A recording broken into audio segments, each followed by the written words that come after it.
Good morning sir. Good morning. Manager ಅಲ್ಲಿ ಒಳಗಡೆ ಇದ್ದಾರೆ ಸರ್.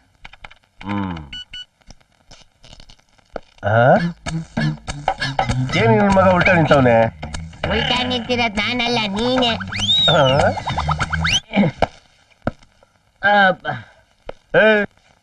ಏನ್ ಮಾಡ್ತಾ ಇದ್ದೆ ಇಲ್ಲಿ? 100 ರೂಪಾಯಿ ಕೊಡಿ, ಹೇಳ್ತೀನಿ. ನಾನು ಶೀರ್ಷಾಸನ ಮಾಡ್ತಾ ಇದ್ದೆ. ಮಯೂರಾಸನ, ಸಿಂಹಾಸನ, ಶವಾಸನ ಅಂತ ಇನ್ನೂ ಎಷ್ಟೆಷ್ಟು ಆಸನಗಳಿದೆ ಗೊತ್ತಾ? ಯೋಗಾಸನ ಮಾಡ್ತಾ ಇದ್ದೆ. ಹೌದು ಮತ್ತೆ. ಅದಕ್ಕೆ ನಾನು ಹಿಂಗಿದ್ದೀನಿ, ತಾವು ಹಿಂಗಿದ್ದೀರಾ. ಅಂದಂಗೆ ತಾವ್ ಯಾರು ಅಂತ ಗೊತ್ತಾಗ್ಲಿಲ್ಲ. ನಾನು ಈ hotel manager idea Ayyappa. MA MSc BA BSc FA FSc ಓದ್ಬೇಕು ಅಂತಿದ್ದೆ, ಟೈಮ್ ಇಲ್ಲ. ಈಗ್ಲೂ ಏನ್ ಕಾಲ ಮಿಂಚಿಲ್ಲ. ಒಂದ್ ವೈಟ್ ಪೇಪರ್ ಮೇಲೆ ಎಲ್ಲ ಬರ್ಕೊಂಡ್ಬಿಟ್ಟು ಓದ್ಬಿಡು. ಅಂದಂಗೆ ನಾನ್ ಯಾರು ಗೊತ್ತಾ? ಯಾರು? ದೂರ ನಿಂತ್ಕೊ. ನಿಮ್ಮಪ್ಪ ಈ ಹೋಟ್ಲಿಗೆ ಹೊಸ ಓನರು, ಧರ್ಮ ಪ್ರದೀಪ್ ರಾವ್ ಬಹದ್ದೂರ್ ಗಜಪತಿ ರಾಯ ಅಂತ. ಕೆಳಗಡೆ ಕೆಳಗಡೆ ಹೊತ್ತು.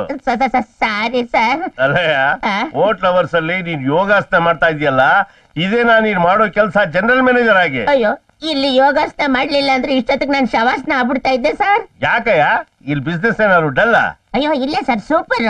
ಮತ್ತೆ ವಾಸ್ತುದೇನಾದ್ರು ಪ್ರಾಬ್ಲಮ್? ಅದು ಇನ್ನೇ ಸೂಪರ್. ಮತ್ತೆ ಪ್ರಾಬ್ಲಮ್ ಏನು ಅಂತ ಹೇಳಿಲ್ವಲ್ಲಯ್ಯ? 100 ರೂಪಾಯಿ ಕೊಡಿ, ಹೇಳ್ತೀನಿ. ಹೌದಾ? ನನ್ನ ಹತ್ರ 100 ರೂಪಾಯಿ ಕಮಿಷನ್ ಕೇಳ್ತಾ ಇದ್ಯಾ? ಇಡಿಯೇಟ್, ನಾನು ಇಲ್ಲಿವರೆಗೂ ಯಾರಿಗೂ 5 ರೂಪಾಯಿ ಕೊಟ್ಟಿಲ್ಲ. ನಾನು ಯಾರು ಗೊತ್ತಾ? ಭೂತಯ್ಯ ಇಲ್ವಾ, ಅವ್ರ ಕರ್ಸಿನೋ ತೆಗಿಯೋ. ಆಗ್ಲೇ ಕೊಟ್ಟಿದ್ದು 100 ರೂಪಾಯಿ ತೆಗಿಯೋ. ಬೇಸ್ಬಲ್ಲ ಸರ್. ಸರ್ ವಾಪಸ್ ಕೇಳ್ಬೇಡಿ ಸರ್, ಕೈ ಕೊಟ್ಟಿದ್ದೀರಾ ಮತ್ತೆ ವಾಪಸ್ ತಗೊಂಡ್ರೆ ಕುಷ್ಠರೋಗ ಬಂದ್ಬಿಡುತ್ತೆ ಸರ್. ಬೇಡ ಬೇಡ ಬೇಡ, keep it keep it keep it.